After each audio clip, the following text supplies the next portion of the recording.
Point out that with us are many family members of citizens who were subject to human radiation experiment and some of the advocates who represent them.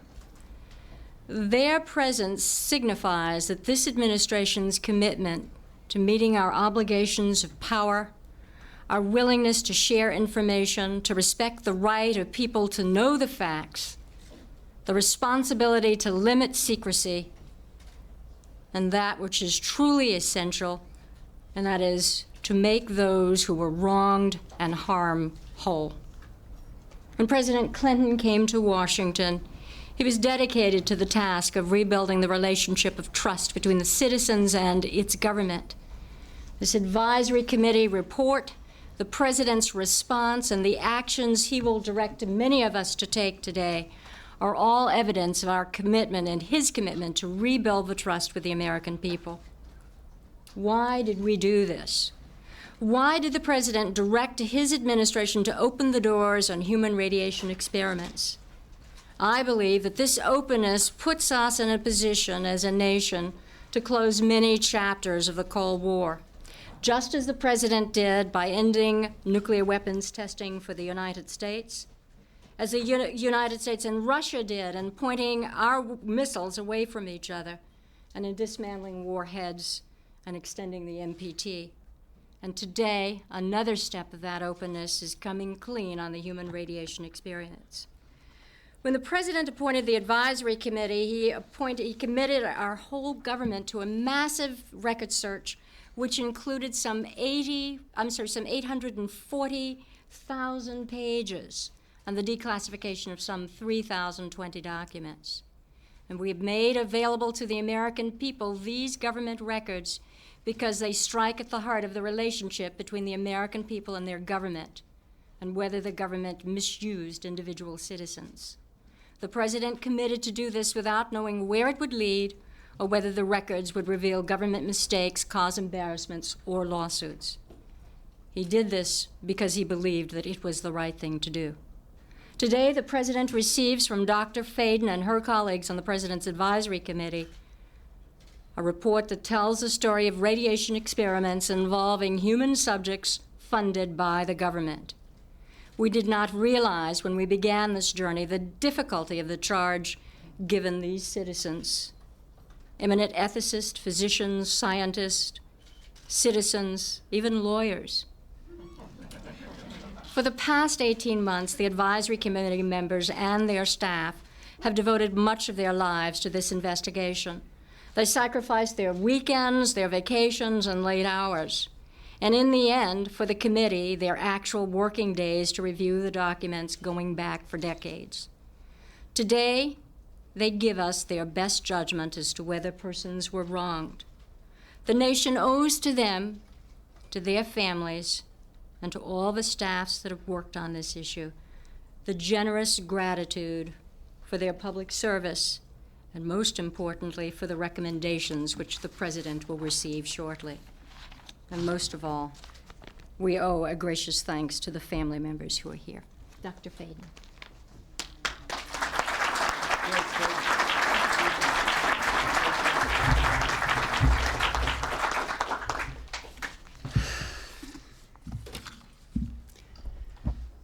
Mr. President, Secretary O'Leary, Attorney General Reno, Secretary Shalala, other members of the Human Radiation Interagency Working Group, on behalf of my 13 colleagues on the Advisory Committee, I am proud to submit our final report. We worked extremely hard over the last 18 months in order to inform you and the American people about what really happened to radiation research subjects in the Cold War period. With the assistance of federal agencies, private research centers and hospitals, and numerous citizens, we have assembled and reviewed hundreds of thousands of documents, many of which were previously secret, in 31 days of open hearings conducted in Washington and throughout the country. We have heard from hundreds of public witnesses. We have found that wrongs were indeed committed, both with experiments involving radiation and with intentional releases of radiation into the environment. In the pursuit of peace and the advancement of medicine, certainly two laudable goals, the rights and interests of individuals and communities were sometimes ignored. We found that government officials and physicians who had the trust of the public and of their patients abused that trust. Patients were used as subjects of experiments without their knowledge or consent. Information was withheld from affected communities and from the public. Secrets were kept to protect the government from embarrassment and legal liability.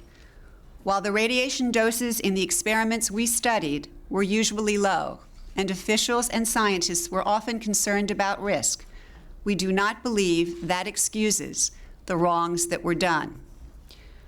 We urge you to do the right thing by those who have been wronged or harmed by these events. In our report, we recommend for your consideration guidelines for compensating former subjects. But if we are to keep faith with those who have suffered, we must all do more. Your extraordinary efforts have allowed the American people to learn about a piece of our history that we could not otherwise have understood. You have opened the doors of this nation's records, and they must stay open. You have recognized the price of secrecy in research for what it is, a legacy of cynicism and a legacy of distrust. If we are to keep faith with those who have suffered, we must do everything possible to guarantee that what happened to them never happens again. The committee learned that research safeguards have come a long way since the Second World War. Americans can and should feel much more secure about medical research today, but the system remains imperfect. I urge you to carefully review the committee's findings and recommendations. Both the government and research institutions must do all they can to protect our fellow citizens. If this committee's work is to mean anything, it has to be that 50 years from now, there does not have to be another presidential committee charged with investigating allegations of abuses of human subjects. There should never be another such advisory committee. Information must not be concealed again from people in their own time, so that it takes 2 generations for the truth to come out. Mr. President, your leadership in this area has been indispensable. Without your willingness to open government files to our scrutiny, our work would have been totally impossible. We could not have done it. Your staff, your cabinet and agency heads and their staffs have been supportive at every turn. We have had every request met, but always with great respect for our independence. You've set a new standard for open government in an area that has been largely secret for 50 years. We on the committee are both honored and grateful that you have taken our work so seriously. I hope that we have met the challenge that you put before us 18 months ago. On behalf of the committee and of our staff, thank you for this extraordinary opportunity to serve our nation. It has been a true privilege.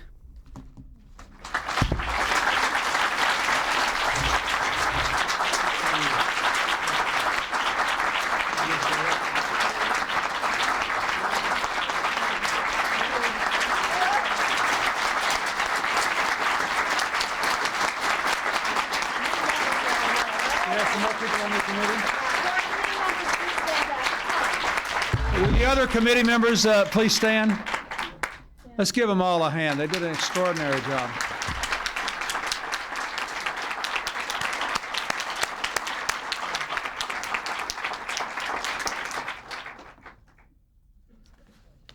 Let me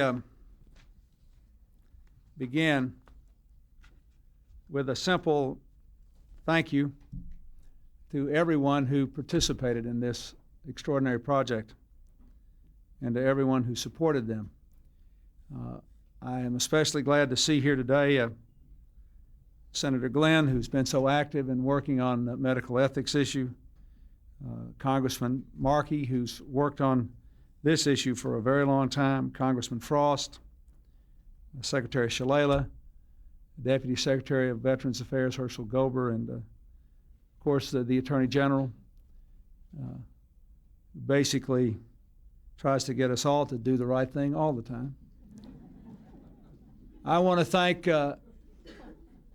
thank Secretary O'Leary for her extraordinary devotion to this cause.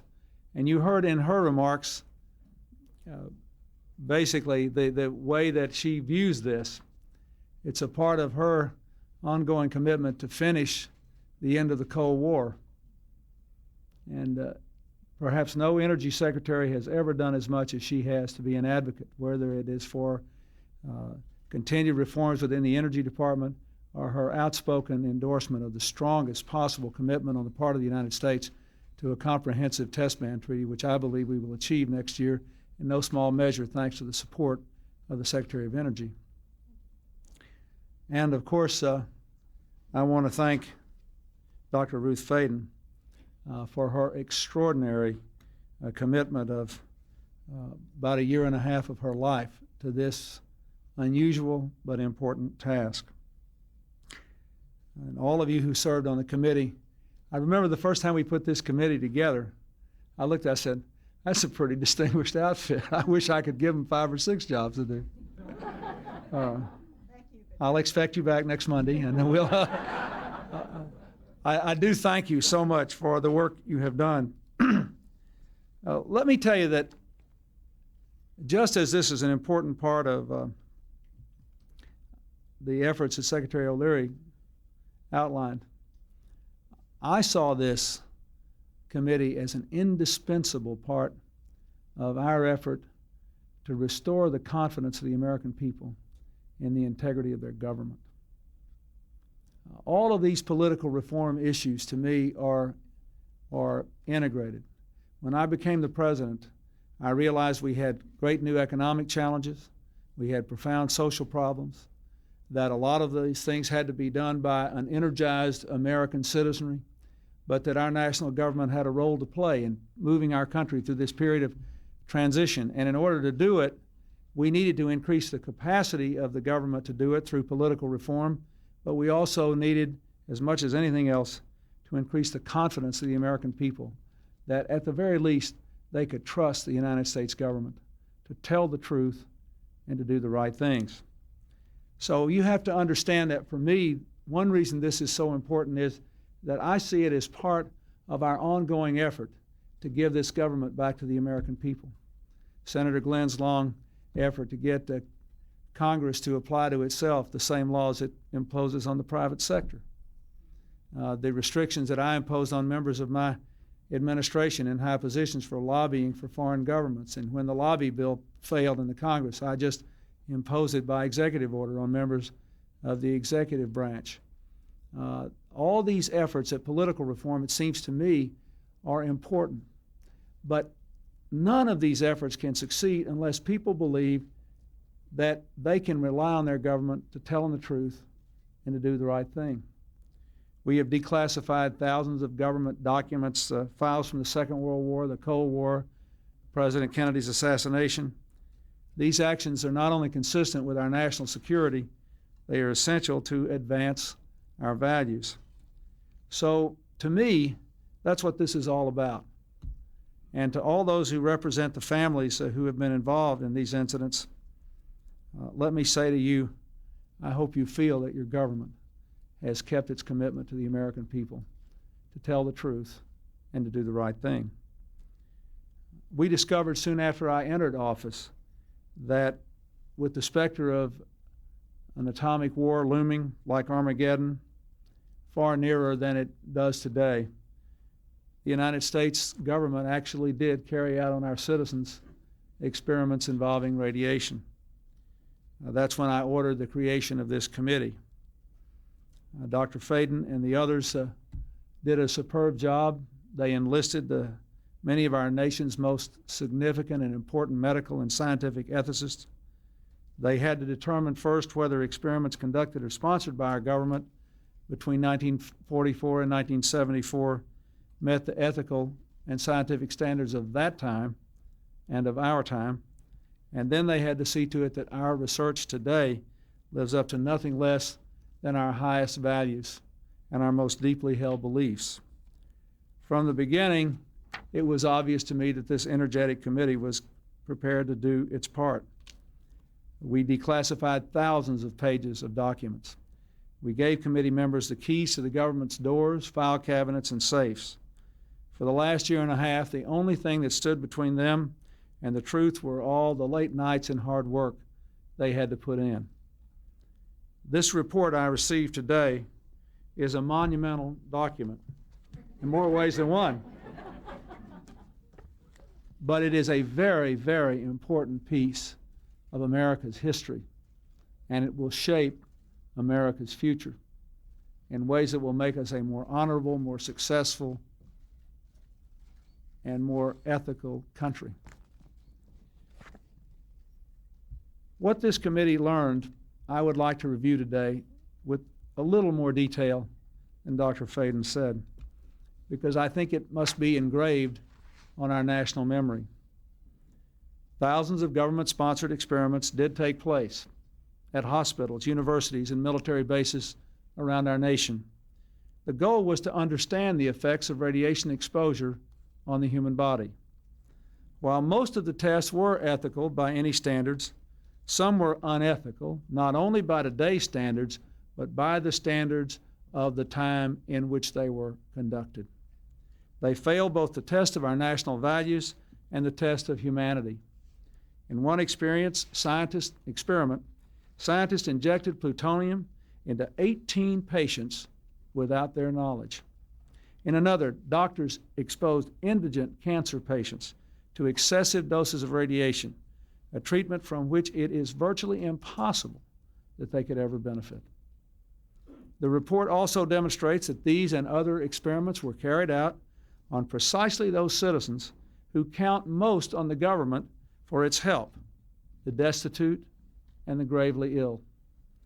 But the dispossessed were not alone. Members of the military, precisely those on whom we and our government count most, they were also test subjects. Informed consent means your doctor tells you the risk of the treatment you are about to undergo. In too many cases, informed consent was withheld. Americans were kept in the dark about the effects of what was being done to them. The deception extended beyond the test subjects themselves to encompass their families and the American people as a whole.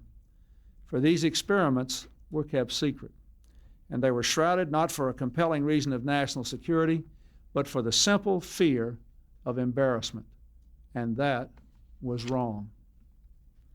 Those who led the government when these decisions were made are no longer here to take responsibility for what they did.